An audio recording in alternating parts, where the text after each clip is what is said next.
India west ఇంగ్లాండ్ల మధ్య జరుగుతున్న రెండో టెస్టులో భారత్ రాణిస్తోంది. 4వ రోజు శుభ్మన్ గిల్ 162 బంతుల్లో 161 పరుగులు చేసి రాణించాడు. రిషబ్ పంత్ 65 పరుగులు చేయగా రవీంద్ర జడేజా 69 పరుగులతో నాటౌట్గా ఉన్నాడు. భారత్ తమ రెండో ఇన్నింగ్స్ను 427 పరుగులకు 6 వికెట్లకు డిక్లేర్ చేసింది. అయితే ఈ 4వ రోజు శుభ్మన్ గిల్ మరోసారి అదరగొట్టాడు. రెండో టెస్టు తొలి ఇన్నింగ్స్లో డబుల్ సెంచరీ చేసిన శుభ్మన్ గిల్ రెండో టెస్టు ఇన్నింగ్స్లో సెంచరీ చేశాడు. 129 బంతుల్లో శతకాన్ని అందుకున్నాడు.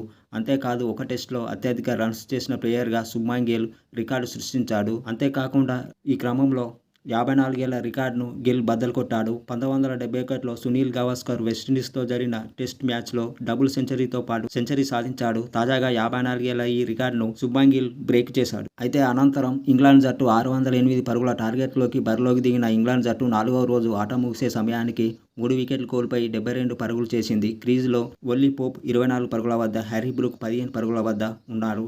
ఇండియా బౌలర్లలో ఆకాశ్దీప్ 2 వికెట్లు తీయగా సిరాజ్ 1 వికెట్ తీశాడు. ఇంగ్లాండ్ గెలవాలంటే ఈ రోజు ఆదివారం ఒక రోజు మాత్రమే మిగిలి ఉంది. 536 పరుగులు చేయాలి. అటు టీమిండియా 7 వికెట్లు తీస్తే మ్యాచ్ గెలుస్తుంది.